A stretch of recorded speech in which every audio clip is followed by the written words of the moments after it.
우리 부산에는 겨울이 돼도 그렇게 눈이 잘 오질 않습니다. 그래서 눈 구경하기가 쉽지 않은 그런 도시인데요.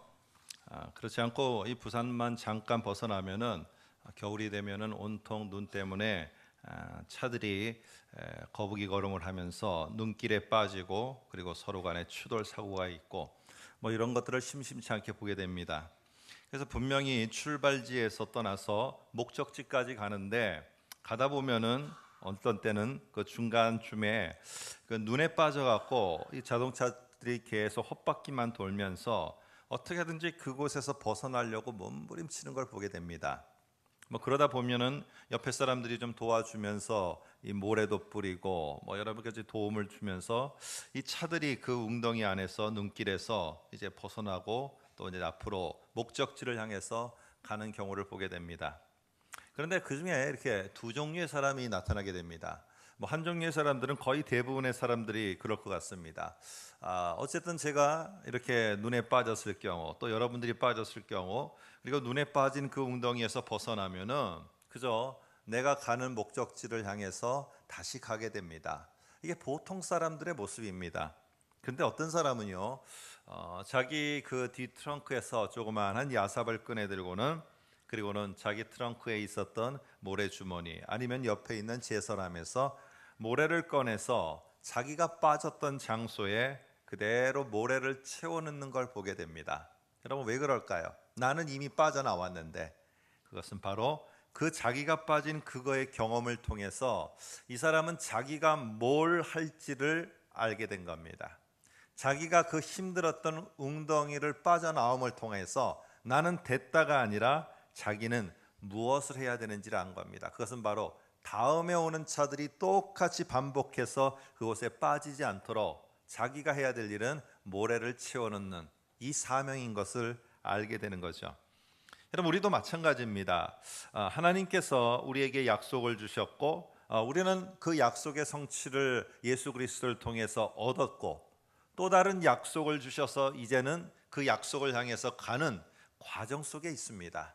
근데 그 과정 속에 있다 보면은 우리가 그렇게 생각하는 것처럼 약속이 다 이루어지고 약속이 막 금방 성취되어서 바로 내가 기쁨의 그런 노래를 부르는 것은 아닙니다. 그 약속은 이루어지지 않고요. 그 약속은 계속 지연되면서 정말 가슴 타게 만듭니다. 그러면서 나중에는 포기하게도 만드는 경우도 있습니다. 왜 그러냐 하면은 사람들은 이런 과정 속에서 자꾸 자기가 순금으로 훈련되어진다는 것만 생각하지, 오늘 자기가 훈련되는 것은 보면서 다른 하나를 놓친다는 겁니다. 나는 하나님의 사람으로 이렇게 언젠간 약속을 받으면서 나는 새롭게 될 거야. 제가 지금까지 몇 주 동안 설교한 것은 이런 소망이 있으니까 저와 여러분들이 낙심하지 말라는 이 메시지였습니다. 근데 지금 오늘 거의 로마서 끝부분에서 여러분에게 말씀드리고 싶은 거는, 오늘 우리는 이런 과정 속에서 내가 어떻게 변하는지에 대해서만 관심이 있지, 하나님이 도대체 왜 나를 이 과정 속에 나를 두셨는가에 대해서는 생각하지 않는다는 겁니다. 내가 계속 시험에 낙방하는 것, 시험에 실패하는 것만 생각하지, 왜 실패해서 내가 그 시험에 실패하는 과정 속에서 내가 뭘 해야 되는지에 대해서는 우리가 생각하지 않는다는 겁니다. 직장 생활을 하면서 계속 상사와 부하 직원과의 사이에서 갈등 속에서 생활하는 내 모습만 보지, 오늘 사실 그 속에서 왜 하나님이 그곳에 나를 두셨는가에 대한 나를 향해서 하나님이 하고자 하는 사명은 보지 못한다는 겁니다. 우리 가정이 이렇게 힘들고 저렇게 힘들고 계속 이런 말만 했지, 오늘 그 속에 내가 왜 그 일을 겪어서 내가 하나님께서 원하시는 게 뭔가 하는 자기가 해야 될 사명은 보지 못한다는 겁니다. 여러분, 오늘 로마서가 한마디로 말하면은 우리들의 구원은 하나님의 은혜로 되어집니다. 우리가 믿음으로 구원을 받습니다. 이것을 말하는 게 로마서인 것처럼 지금까지 가르치고 우리가 설교를 들었지만은요, 실상은 보면은 그것은 방법입니다. 실제로 로마서의 핵심은요, 예수 그리스도가 다시 오겠다고 한 약속이 지연되는 거예요. 몇십 년이 지나도 예수 그리스도는 다시 오지 않는 겁니다. 여러분, 이런 것 속에 제자들이 명백하게 하늘로 올라가는 예수를 통해서 내가 다시 오리라고 그 약속을 받았는데, 그래서 자기네들은 분명히 교회들에게 예수가 곧 오시리라고 했다라고 선포했는데, 막상 실상은 예수가 오시지를 않는 겁니다. 안 오는 거예요. 여러분, 이런 것 속에서 계속적으로 경제적인 압박이 찾아오죠. 유대교의 동족들이 자기네 동족 그리스도인이 된 자들을 핍박하죠. 사회에서는 점점점 외톨이처럼 왕따가 되어지죠. 여러분, 이렇게 정체성을 잃어가는 겁니다. 예수가 과연 이 약속을 지킬 것인가? 예수가 정말 우리들과 어떻게 함께하는가? 예수님은 말씀했거든요. 요한복음에 내가 다시 보이는 육체로는 당장 오지 않아도 내가 곧 성령으로 너희와 함께할 거라는 걸. 그런데도 그들은 다시 육체로 올 예수를 믿고 있다가 실망하게 되어지고, 이제는 결국에 그들은 점점 내가 이 땅에 지금 이 과정 속에서 남아있는 이 속에서 뭘 해야 될지를 잊어버리게 되는 겁니다. 그래서 로마서는요, 오늘 믿으면 구원받는다, 은혜로 구원받는다, 이것만이 전부가 아니고요, 오늘 이렇게 고민하는 자들에게 1장부터 11장까지는 성도들, 너희들이 지금 하나님의 약속을 붙잡고 있는데 생각해봐라. 시간은 지났지만 하나님이 우리를 구원하겠다고 약속을 주셨고, 오랜 세월이 지났지만 예수를 보내서 명확하게 약속을 지켰다. 그러면 시간이 좀 더디다 할지라도, 우리 세대에는 이루어지지 않는다 할지라도 하나님은 약속을 반드시 지킨다. 그러니까 언제만 하지 말고 내가 남아있으면은 남아있는 동안에 뭘 할 건가, 이걸 니네가 좀 봤으면 좋겠다. 너희를 돌아봐라 하면서 오늘 바울은 예수 그리스도를 통해서 시간이 지났지만 약속한 거는 반드시 지키는 하나님이 약속을 우리에게 주셨으면 그 약속은 분명하게 지키는 분이다. 자, 그러니까 너희가 지금 뭘 해야 될지를 잘 보고 지금 해야 될 일을 니네가 했으면 좋겠다.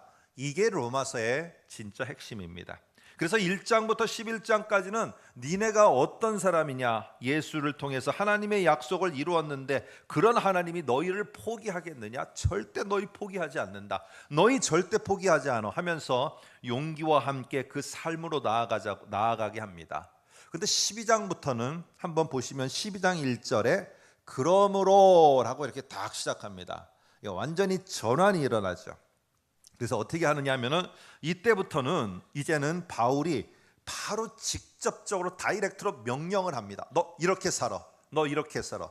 지금까지는 안 그랬습니다. 1장부터 11장까지는 아무개야, 하나님이 자기 아들을 이 땅에 보내면서까지 약속을 이루시는 분인데 너에게 지금 그 다음에 한 약속들을 하나님께서 모른다 하겠느냐? 어렵고 힘든 거 안다. 그런데 하나님은 그 약속을 분명히 지키는 분이야. 네가 그것을 알면은 네가 지금 여기에서 왜 나는 그러면 이럴까 하는 게 아니라 그 약속을 빨리도 이루어 주실 수 있는데 왜 하나님은 나에게 지금 여기에 머물게 하시는가? 그 이유가 있지 않겠냐? 우리가 그것을 잘 분별해서 행하면 좋겠다. 이렇게 말했다면은 오늘 그러므로 12장부터는 너 잘 알았지? 이렇게 살아. 너 이렇게 살라니까 하면서 바울이 전체적으로 강압적인 모습 속에 명령을 합니다. 그래서 1절, 2절은 앞으로 나오는 12, 13, 14, 15장의 처음이자 총결론이고 주제이기도 합니다. 너희는 이렇게 살아. 두 가지입니다. 바로 무엇이냐면요, 여기에 보면은 2절에 나옵니다. 1절은 서론이고요. 이 세대를 본받지 말고 마음을 새롭게 하고 변화를 받아라 라고 이렇게 말합니다. 그러면 이 세대를 본받지 않고 변화를 받는 삶이 뭐냐? 그게 뒤에서부터 너 가정에서 어떻게 변화된 그 삶을 살 수 있느냐? 이렇게 살아. 너 직장에서 사회생활하고 여기에 사업장에서 너 이렇게 살아. 이 사회 국가 속에서 너 이렇게 살으라니까 하고, 그 다음에는 각 있는 영역 속에서 이야기를 합니다. 그런데 오늘 그거보다 중요한 거는요, 이 전체를 어우르면서 우리 모두가 마음에 갖고 있어야 될 이 전체를 포괄하는, 정말로 하나님 이 땅에 나를 남겨두신 그 이유가 뭡니까? 오늘 그것을 찾아서 사는 삶, 그게 뭔지를 1절, 2절에 말하고 있습니다. 오늘 1절에서는요, 이 바울의 아주 절박한 호소가 나옵니다. 이 강력한 호소가 나오는데 뭐라고 말하느냐 하면은 이렇게 말합니다. 너희 몸을 산 제물로 드리라 라고 말합니다. 너희 몸을 하나님이 기뻐하고 거룩한 산 제물로 드리라. 여러분 이거 너무 많이 들었죠. 아유 뭐 우리 목사님 또 이때까지 지금 들었던 말씀 또 하시네. 제가 질문을 할게요. 저도 이번에 설교를 준비하면서 처음으로 한 질문입니다. 아니 우리에게 분명히 이거는 헌신을 말하는 것 같거든요. 니네가 이렇게 참 멋있게 삶으로 헌신하며 살으라는 것 같은데 왜 하필이면 바울은 니네가 정말 하나님 앞에 너희의 지위와 지식과 능력과 물질 이런 것들을 통해서 너희가 산 제물로 드리지 않고 몸이라는 말을 썼을까요? 왜 몸이라고 했을까? 여러분 우리가 한번 이거 생각해 본 적 있습니까? 아니 우리 몸을 드리라고 그러니까 그렇겠죠. 아니 그러다 보면은 너의 열심을 하나님 앞에 산 제물로 드려라. 네가 가지고 있는 모든 소유를 하나님 앞에 산 제물로 드리라. 이러지 않고 몸이라는 말을 썼을까? 이 말입니다. 저도 여러 번 설교를 했고 이 본문을 갖고 했지만은 가만히 묵상을 하는데 이 말이 떠오르게 되더라고요. 그래서 오늘 제목도 몸드림의 삶입니다. 몸드림의 삶. 한번 여러분과 함께 생각을 좀 해보려고 합니다. 당시에는요 이방 신들을 섬기고 있었던 이 사회 속에서 먹고 사는 게 뭐가 있었을까요? 뭐 지금처럼 이렇게 다양한 직업군이 있었던 게 아닙니다. 주로 했던 게 수공업이었고 1차 산업인 농사였습니다. 특별히 이 도시 지역에서의 대부분의 것들은 농사가 아니고 수공업입니다. 내가 손으로 만들어서 이 물건을 내다가 시장에 팔아야 되는 문제인 것입니다. 음식도 그렇고 우리가 입는 옷도 그렇고 모든 신발 내가 만들어서 이것을 시장에 내다 팔아야지 그게 다시 나에게 수입으로 돌아옵니다. 그런데 저는 잘 모르겠습니다. 우리도 보면은 농촌도 그렇고 어촌도 그렇고 농협협동조합 어촌은 뭐라고 그럽니까? 수산협동조합 이런 게 지금도 있지 않습니까? 그래서 금융기관도 만들게 되고요. 이때는 더 했다는 것입니다. 이때는 조합이 있어갖고 조합의 허락을 받지 않으면은 어떤 물건도 만든 것을 내다 팔 수가 없었어요. 조합의 허락이 없이는. 근데 이 조합의 구성원이 되려고 하면은 어떻게 해야 되느냐? 이 조합이 우리로 말하면은 시작할 때 제사같이 이렇게 드리는 거 있잖아요. 이처럼 이들은 이방 신전에 가서 자기들의 신한테 이 제사를 집례하고 그거와 함께함으로 그 다음에 뭘 받느냐? 이 조합원의 구성원의 자격을 얻게 됩니다.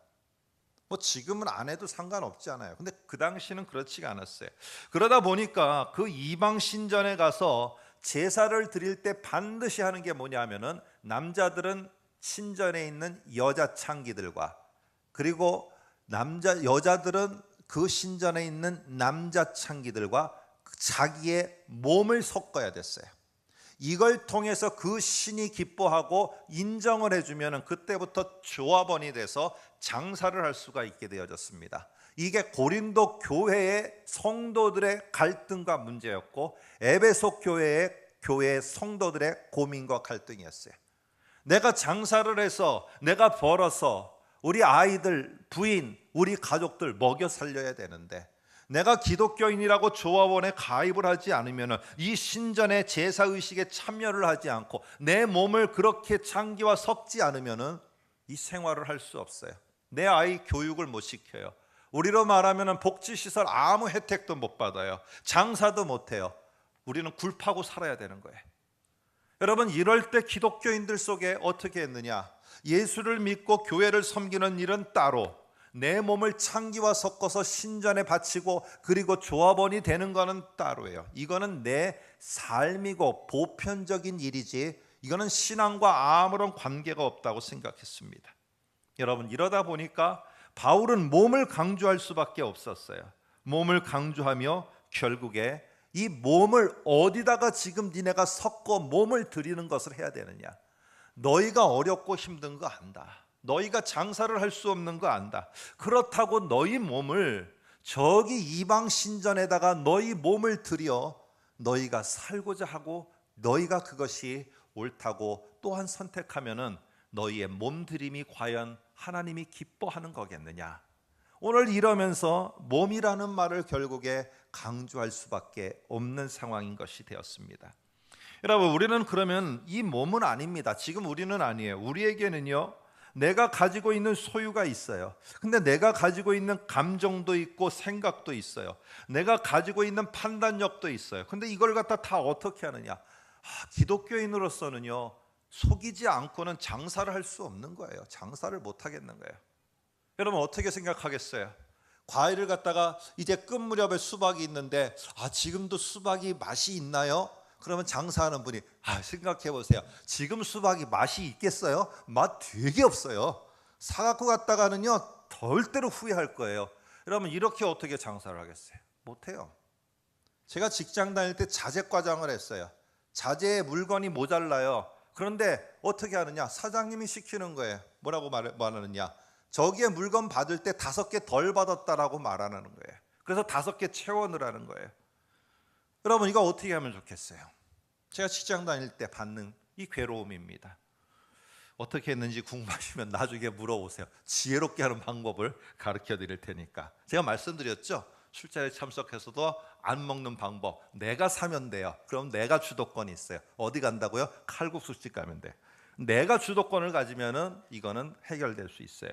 여러분, 오늘 그런데 이런 것 속에서 어떻게 도대체 이 과정 속에 있다는 겁니다. 우리는요, 자꾸 이 과정이 내가 지금 하나님의 약속을 받아 하나님의 약속을 붙잡고 가는데 내가 지금 눈길에 빠졌다는 거예요. 그래도 어떻게 합니까? 목적지가 보이면요, 눈길에서 내가 벗어나려고 합니다. 근데 이 목적지가 안 보이면 어떻게 되느냐? 눈길, 눈 웅덩이가 내가 머물 곳으로 착각을 하는 거예요.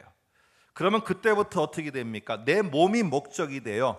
내 몸이 목적이 되고 내 욕심이 목적이 되면은 내 몸이 수단이 됩니다. 쉽게 말하면은 내가 욕심이 막 생기는 거예요. 어떻게든지 이 눈 속에서 내가 잘 그래도 살고 싶은 마음이 있으면 어떻게 해요? 내 몸을 아무 데나 던지고 아무런 곳에다가 내가 다 내 몸을 들여도 내가 이곳에서만 잘 되면 되는 거예요.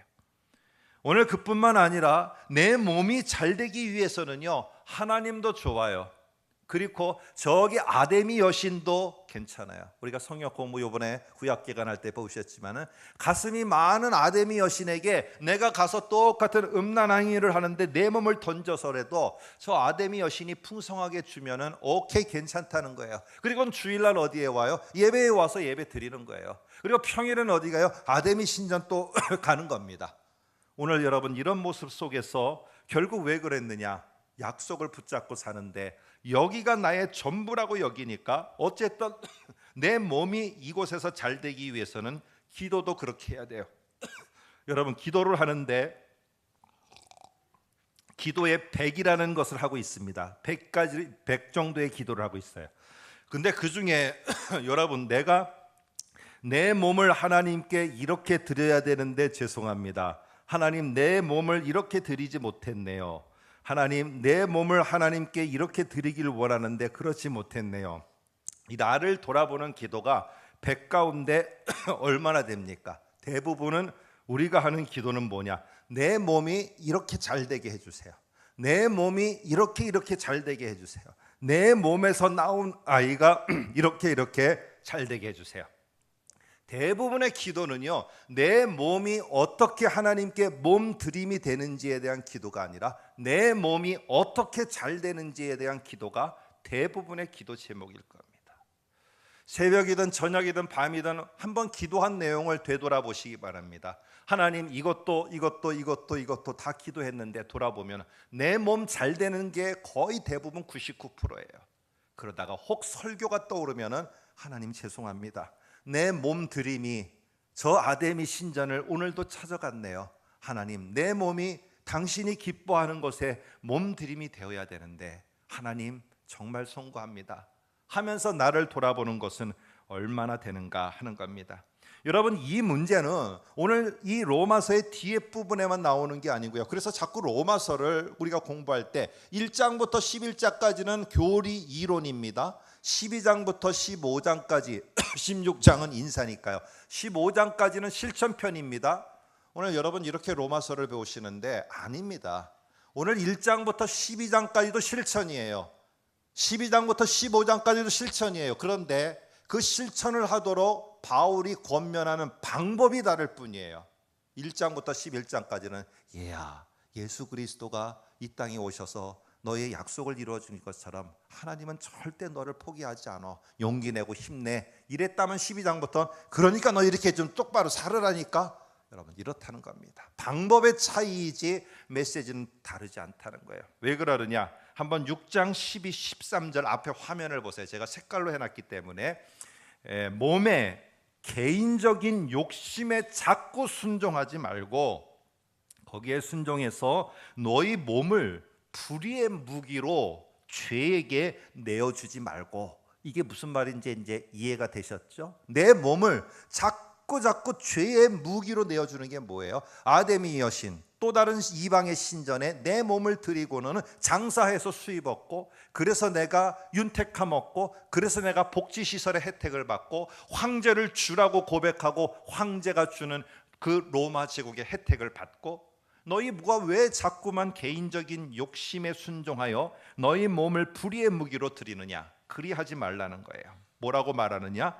죽은 자 가운데서 다시 살아난 자 같이 예수는 너희를 위해서 자기의 몸을 십자가에 내어 드렸다는 겁니다. 예수는 자기 몸을 누구를 위해서 십자가에 내어 드렸다는 거예요? 너 때문에 그랬다는 거예요. 너 때문에 예수가 죽음에 자기 몸을 내어 드림.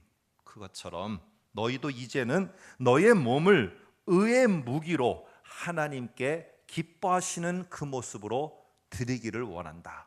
오늘 여러분 앞에 부분도요, 명확히 어떻게 살아야 되는지를 말하고 있다는 겁니다. 예수 그리스도께서 우리를 위해서 자기 몸을 내어준 몸과 관련해서, 그러면 너희는 예수가 너희를 위해서 몸을 내어줬는데 너희는 너의 몸을 무엇을 위해서 지금 내어주고 너희 몸 드림을 하고 있느냐는 겁니다. 예수는 자기의 몸 드림을 너를 위해서 했는데, 그래서 너는 약속의 성취를 받았는데 지금 너의 몸은 도대체 무엇을 위해서 어디다가 내어드리고 있느냐는 겁니다. 오늘 그 당시에 기독교인들은 이 삶의 문제가 심각했습니다. 여러분 그러다 보니까 결국에 자기의 몸을 이방 신전에다가 내어드리는 일이 벌어졌어요. 오늘 이런 기독교인들에게 이 로마서를 통해서 바울은 다시 말하는 겁니다. 너희 몸을 하나님이 기뻐하시고 하나님이 거룩하게 구별된 너희 몸을 하나님이 기뻐하는 것을 위해서 내어드림, 몸 드림을 해야 되지 않겠느냐. 오늘 이 말을 강조하고 있습니다.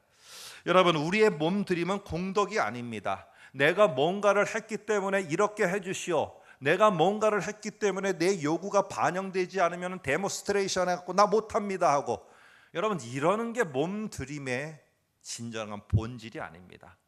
여러분 내가 예수 그리스도가 나를 위해서 몸 드림이 그저 은혜로 주셨다면 우리도 하나님을 위해서 하는 게 공덕이 아니고요, 덕을 쌓아서 선을 이루는 게 아닙니다. 내 자랑하는 것도 아닙니다. 무슨 유익을 얻으려고 하는 것도 아닙니다. 오늘 그래서 그 다음 말에 뭐라고 말하느냐? 이렇게 말합니다. 하나님이 기뻐하시는 거룩한 산 제물로 드리라. 뭐를요? 너의 몸을. 뭐 우리로 말하면은 우리가 하는 열심도 될 수 있죠. 여러분 우리에게, 저도 이제 50대 이미 지나가는 세대입니다. 그런데 사회에서는 지나가는 세대죠. 그런데 지금 30대 40대는요 열심히 몸 드림에 대해서 열심히 하고 있습니다. 새벽서부터 밤늦게까지 몸 드림을 하고 있어요. 오늘 30대 40대의 몸 드림을 여러분 하는데 뭘 위해서 몸 드림을 합니까? 저도 20대 후반까지 몸 드림에 열심을 가졌던 사람이었고요, 사회 속에서 뭐를 위해서 몸 드림을 하고 있느냐는 겁니다. 오늘 잘 보면은 오늘 그 모든 것이 다 내가 이 세대 속에서 살아남는데 몸 드림을 하고 있어요. 한 번도 내가 생각을 해봤냐는 거예요. 하나님이 나를 위해서 예수 그리스도의 몸 드리심을 위해서 내가 이 자리에 있게 됐는데, 그러면 나의 몸 드림은 내가 어디를 향하고 있는가? 하나님, 내가 도대체 어디를 하고 있는가? 기도하면서 내가 곰곰이 나를 돌아보는 시간이 있었는가 하는 겁니다. 여러분, 하나님 보시기에 좋은 몸드림입니다. 내가 과정에 있습니다. 우리는 과정에 있어요. 우리는 하나님의 약속에 또 다른 약속을 잡고 약속이 성취되기를 바라보면서 과정을 지나고 있는데, 정말 가정도 그렇고 사회에서도 그렇고 자녀 양육도 그렇고 진짜 힘들어요. 어려워요.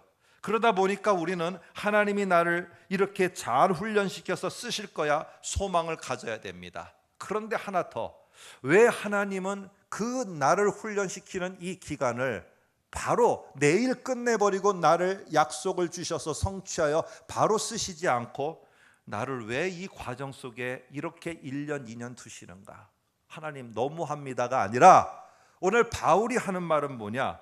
너희가 그게 1년이 되고 2년이 되고 있다면 자꾸만 왜 하나님 지연되고 있습니까? 지연되고 있습니까? 이것만 기도하지 말고 다시 봐라. 하나님이 내게 정말로 여기에 보니까 그 다음 말이 뭐라고 말합니까? 거룩한 산 제물이라고 말해요. 거룩하다라는 말은 구별됐다는 말이에요. 제가 말씀드린 것처럼 하나님이 너를 그렇게 구별해서 보배로다가 잘 간직하고 있다가 요 타이밍에 너를 요 과정 속에다 딱 두셨어. 그러면 네가 뭘 생각해야 되냐? 하나님 도대체 왜 여기에 날 두셨어요? 내가 뭐 해야 되죠? 어떤 게 하나님이 기뻐하시는 모습입니까? 이걸 생각하고 네가 해야 되는 게 지금 너의 모습인데, 하나님 왜 이렇게 이 과정이 안 끝나는 거예요? 언제 하나님이 약속 주실 거예요? 이것만 생각하고 있다가 네가 진짜 해야 될 거, 하나님이 그렇게 보배로 쓰셨다가 위기의 순간에 야구팀이, 여기 우리 부산의 롯데팀이 위기가 탁 맞았을 때, 아무개야 네가 구원 투수로 나가라 탁 내보냈는데, 나가서 투수가 하는 말이, 와, 요 한 해가 왜 이렇게 길어? 요 1회가 왜 이렇게 길어? 여기 내가 왜 와 있지? 여러분, 이렇다면 어떻게 되겠어요? 오늘 우리와 저와 여러분들 모두를 갖다 하나님은요 구별했다가 여기에 딱 주셨어요.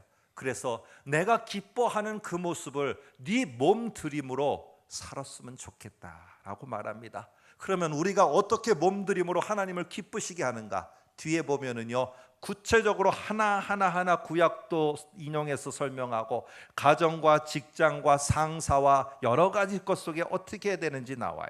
근데 오늘은요 여기에 본문에는 하나님을 기쁘시게 하는 그 거룩한 내 몸들임의 삶이 뭔지 두 가지로 탁 요약을 합니다. 첫 번째, 소극적 명령입니다. 2절 보시면 이렇게 말합니다. 뭐뭐 하지 말아라. 너 절대 뭐뭐 하지 말아라. 이 말은요, 이 세대를 본받지 말아라. 1번 동그라미 쳐놓으시고요. 1번, 이 세대를 본받지 말아라. 두 번째, 적극적 명령, 뭐뭐 해라. 마음을 새롭게 함으로 변화를 받으라. 2번. 그러니까 어떤 분이 그렇게 말하는 거예요. 3번에 그 다음에 하나님의 선하시고 기뻐하시고 온전한 뜻이 무엇인지 분별하도록 하라. 이거는 3번이 아니고요, 결과입니다. 내가 이 세대를 본받지 않고 마음을 새롭게 변화를 받으면 어떻게 되느냐? 결과로 하나님의 선하시고 기뻐하신 뜻을 알게 되어 있어요. 그래서 그쪽에 내가 몸들임을 하게 되어 있어요. 그러니까 내가 의지적으로 막 뭔가를 하려고부터 하지 말고 내 명령부터 잘 들어라. 바울이 두 가지 말합니다. 이 세대를 본받지 말아라. 두 번째, 마음을 새롭게 함으로 변화를 받으라. 첫 번째, 이 세대를 본받지 말고는요, 이 세대가 가지고 있는 삶의 틀에다가 너의 몸을 갖다가 확 집어넣어서 그 틀의 모양대로 만들어 빼지 말으라는 거예요. 여러분, 우리 치과에 가면 어떻게 합니까? 이런 말을 하죠. 이게 이빨을 치아를, 좀 고급스러운 단어를 써요. 치아를 이렇게 만들어서 끼워 넣을 때 뭐부터 합니까? 이런 모 같은 걸 갖다가 막 이렇게 해서 냄새 나는 거 딱 물고 계세요 하잖아요. 그걸 뭐 한다고 그러죠? 제 말로 하겠습니다. 저희 그 치과의 전문 용어가 있겠지만 제 말로는 뭐라고 하냐? 저기 본 떠 갖고 와요 그래요. 본 떠 갖고 와. 그걸 뭐냐면은 제 치아에 본을 뜨는 겁니다. 저는 이렇게 본이라고 했지만은 오늘 더 부드러운 말로 하면은 본입니다. 본. 여기에 그 본입니다. 오늘 세상이 가지고 있는 틀이 있는 거예요. 틀이.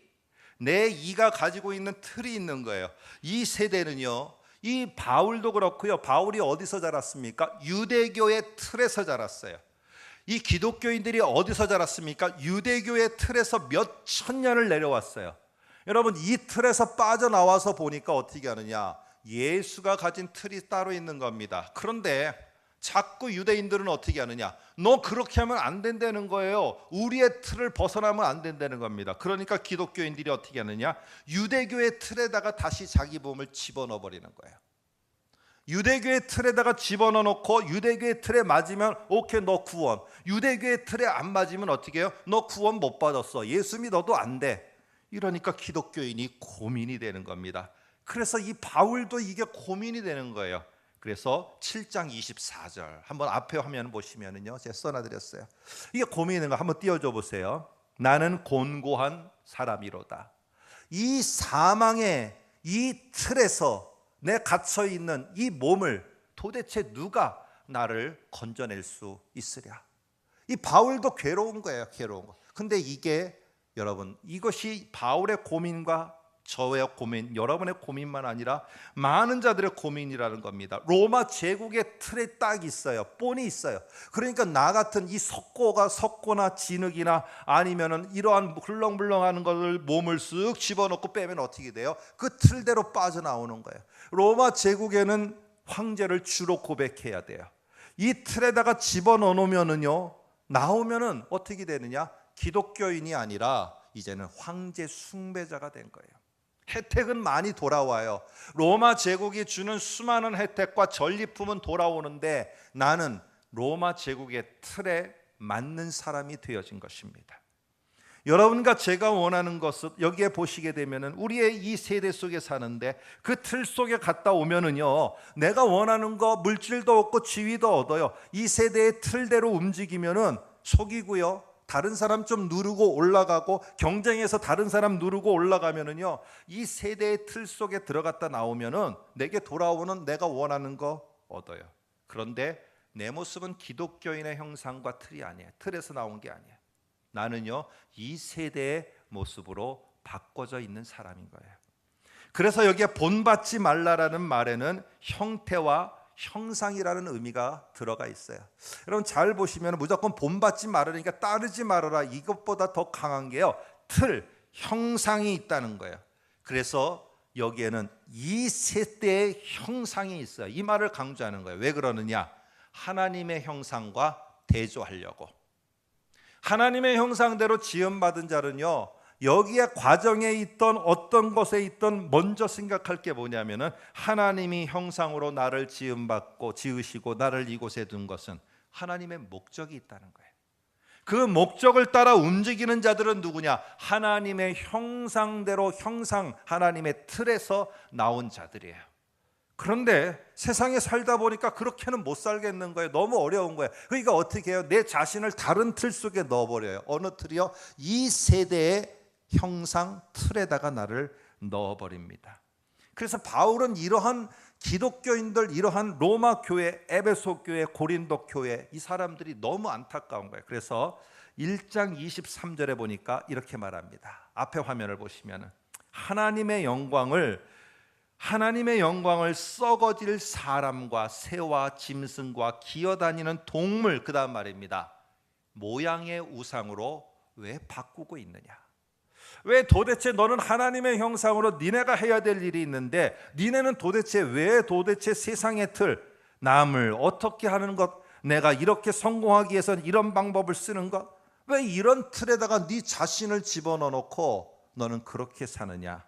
아무리 보아도 네가 그곳에 있는 거는 하나님의 형상으로 네가 해야 될 일이 있는데 너 밑에 직원이 몇 명 있고 너와 함께하는 사람이 누가 있고 이것은 네가 해야 될 일이 있기 때문에 하나님이 두신 것인데, 아니 왜 그 사명은 모르고 그 도대체 세상의 틀 속에만 자꾸 들어가게 해달라고 기도하고, 아니 나는 거기서 빼내와서 지금 하나님의 형상으로 어떻게 하든지 세워지도록 하려고 하는데 너는 왜 자꾸만 세상 틀에 잘 들어가서 세상 틀에 잘 맞게 해달라고 나에게 기도하냐? 나는 거기서 빼갖고 와서 내 하나님의 형상으로 내가 맡긴 일을 하도록 하려고 하는데 너는 왜 기도할 때마다 하나님, 제가 하나님의 형상으로 하나님의 틀에 아름답게 맞게끔 잘 안 되네요, 이걸 기도하지는 않고 저 세상 틀에 저 사람들이 움직이는데 저 사람들이 살아가는데 그대로 좀 되게 해주세요. 아니 왜 그렇게 기도하고 그걸 원하고 있느냐? 바울의 말입니다. 여러분 오늘 그러면서 1장 24절에 나중에 가서 보시면은요, 그 원인을 찾아내는데 바울이 마음이라는 거예요. 부패한 마음. 이놈의 마음이, 우리는 마음하면 어디를 만집니까? 여기를 만져요. 이 마음 여기를 만져. 근데 이스라엘 사람들은 여기가 마음이 아니고요, 서양 사람들은 여기가 마음이 아니라 마음하면은 머리입니다. 사람의 행동을 움직이고 모든 걸 조종하는 최고 수뇌부예요. 그게 마음이에요. 그러다 보니까 마음 속에 온통 뭐가 돼 있느냐? 이 세상 사람들이 좋은 것 같더라는 거예요. 이 세상 사람들이 잘 되는 것 같더라는 겁니다. 이 세상 사람들이 뭘 하더라는 거예요. 그러니까 어떻게 하는가 봤더니 자기들만의 틀이 있다는 거예요. 그러니까 내 마음이 어떻게 하느냐? 몸아, 생각과 너희 모든 열심과 네가 가지고 있는 것들아, 다 세상 틀 속으로 들어가라. 내 마음이 자꾸 그쪽으로 내 모든 것들을 몰아넣더라는 겁니다.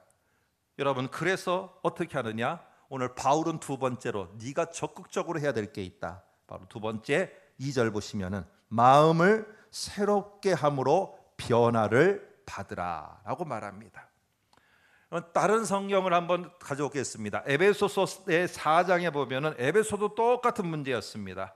이방 아데미 여신과의 그러한 사제들과의 몸 섞음을 통해서 자꾸 자기들이 뭔가 풍성함이 얻을 수 있다고 생각하는 이 기독교인들에게 에베소 교회 속에 말하고 있는 말입니다. 4장 22절 23절에 보면, 앞에 보면 제가 설교한 내용을 그대로 요약합니다.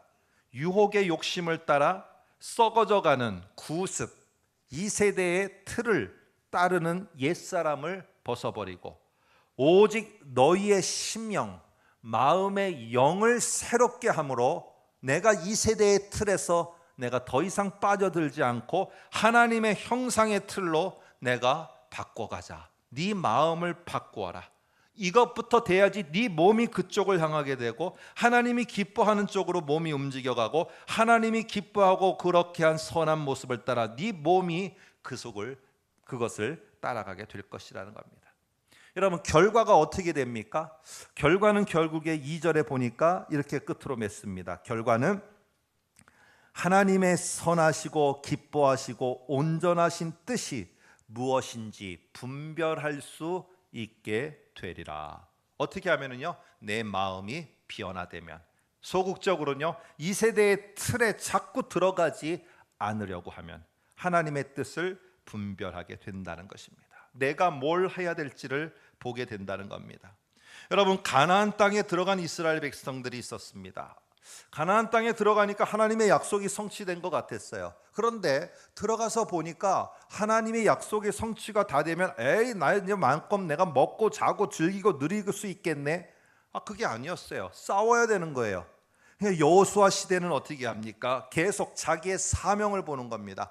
하나님이 나에게 약속을 주셨고 예수를 통해서 성취하셨고 나를 예수를 통해서 이렇게 세워주셨구나.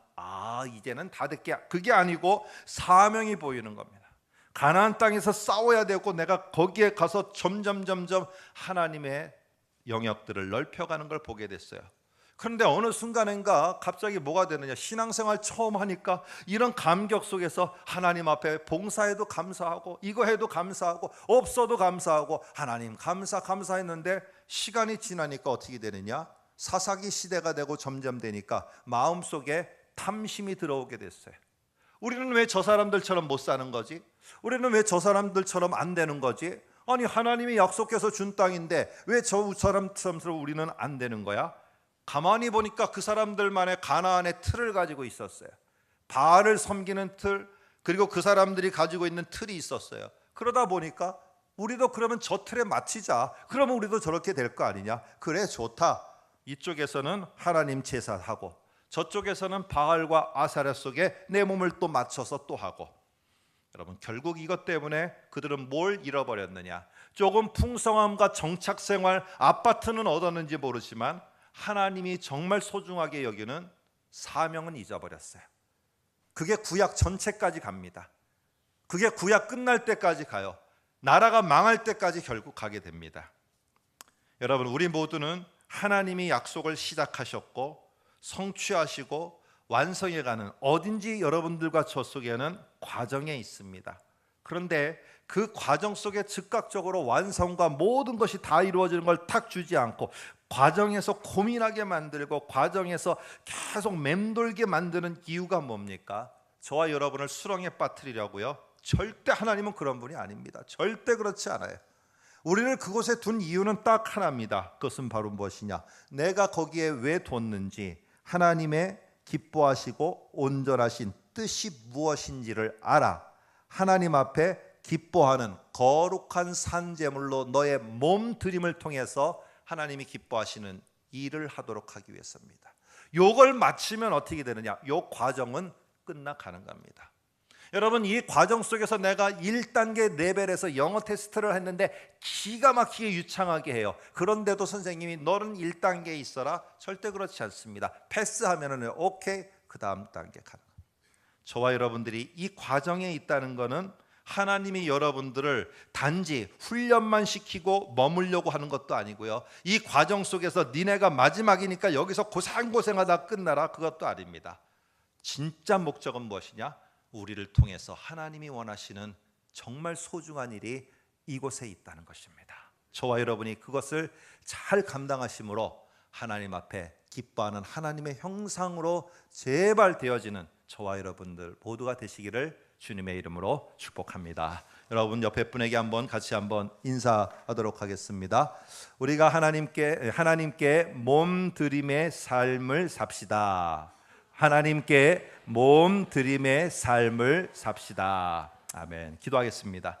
하나님 아버지, 예수가 우리를 위해서 몸드림으로 우리가 구원의 놀라운 반열에 쓰고 하나님의 백성이 되고 약속의 자녀가 되었습니다.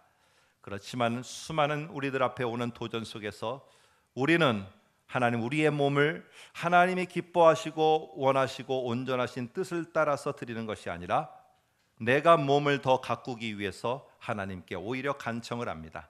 이제는 이 말씀을 통해서 우리의 몸드림이 하나님이 기뻐하시는 곳을 향할 수 있도록 저희들의 눈을 열어 주옵소서. 예수님의 이름으로 기도합나이다. 아멘.